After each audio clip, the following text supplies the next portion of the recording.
Regardez votre reportage tranquillement avec Super U, commerçant autrement, à Maran. À Angiré, village situé sur la commune de Courson, devant le non-respect des limitations de vitesse et l'incivilité des automobilistes, certains habitants ont décidé de se mobiliser. Malgré les chicanes, les dodanes et les panneaux 30 installés il y a déjà 7 ans par le conseil départemental de la Charente-Maritime, les automobilistes semblent toujours avoir le pied un peu trop lourd sur l'accélérateur en traversant le village au détriment des habitants qui habitent le long de la rue de la Venise Verte, cette départementale 116. Parmi ceux-là, il y a Nadège Boissard et Guillaume Guilbeault, tous deux excédés par le comportement des automobilistes. Avec le concours d'autres habitants, ils ont décidé de fabriquer et d'installer des panneaux supplémentaires pour tenter de faire changer l'attitude de celles et ceux qui passent par la D116. Un changement semble s'opérer.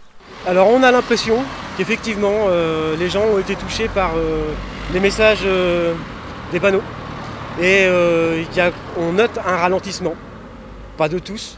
Les plus ardus continuent à passer à des vitesses excessives, mais on sent quand même qu'on a touché des gens. Tout est parti le vendredi 12 juin, tôt le matin. Le petit chat de la famille Guilbeault a fait malheureusement les frais d'un automobiliste peu soucieux du code de la route. La semaine dernière, un petit chat qui nous appartenait s'est fait écraser par une personne qui arrivait très vite et qui s'était déportée bien avant la chicane pour pouvoir la dépasser. Et que j'ai eu peur parce que mon fils était près de cette situation et qu'il aurait très bien pu traverser et être avec le chat. Et ça aurait été la même chose. Et ça fait un petit moment qu'on habite ici et on en a un petit peu assez, vraiment assez des incivilités des gens.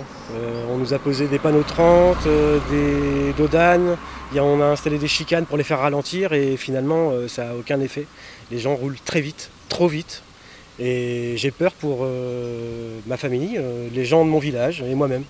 Alors au début c'était à peu près calme, ça roulait mais bon, un peu vite mais c'était supportable. Et après quand ils nous ont installé les chicanes dans tout Angiré, là ça a commencé à se dégrader complètement. Alors c'est étonnant parce que logiquement les chicanes c'était là pour faire ralentir la circulation et là vous avez constaté l'inverse. Ah c'était l'effet inverse parce que tout le monde voulait passer avant tout le monde, donc griller les priorités, des gens s'insultent, puis ça continue toujours. Puis au lieu de passer à 30, ils sont à 80 voire 100 à l'heure régulièrement. Du côté de la mairie de Courson, Nadia Boireau, le maire du village, dit avoir pris en compte la mesure du problème.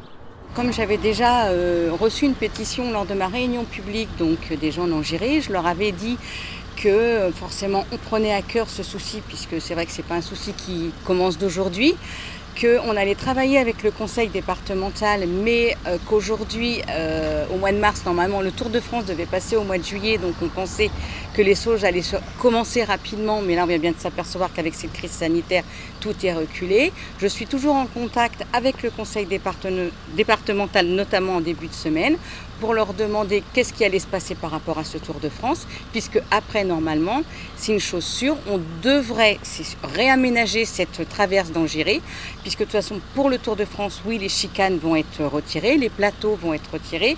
Donc le but, c'est qu'après, on retravaille sur un plan de circulation avec les personnes qui m'ont envoyé ce courrier et on va essayer de trouver une solution. On ne trouvera sûrement pas la solution parfaite parce que je pense que vers l'incivilité des gens, on ne peut pas faire grand-chose.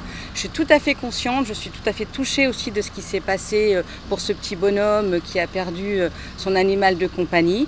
On va essayer, alors je ne dis pas qu'on va tout réussir, mais vraiment on va prendre à cœur ce problème, parce qu'il y a d'autres aussi, rues sur la commune où il y a, je veux dire, de l'incivilité et de l'insécurité. Il faut qu'on y travaille tous ensemble. Est-ce qu'il y aurait moyen de pousser quelque part les gendarmes à être un petit peu plus présents? Est-ce que vous en avez discuté avec la gendarmerie? Est-ce qu'il y a une solution de ce côté-là pour vous? Oui, forcément, les gendarmes me disent toujours qu'ils vont essayer de faire le maximum. On sait aussi qu'on est sur une gendarmerie, un regroupement où il y a forcément un manque d'effectifs. Donc ils essayent entre Cran-Chabon et jusqu'à Saint-Ouen, Charon, le territoire est très grand. Je vais leur demander d'essayer de faire un effort, mais on sait très bien aussi qu'il y a les gens qui préviennent, donc forcément il faudrait qu'ils soient cachés, mais ils ne peuvent pas être cachés.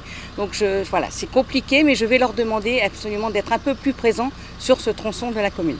D'ici là, les habitants d'Angiré disent vouloir poursuivre leur mobilisation et leur action jusqu'à cette rencontre avec Nadia Boireau et les services du conseil départemental. En attendant, si vous êtes automobiliste, levez le pied à Angiré.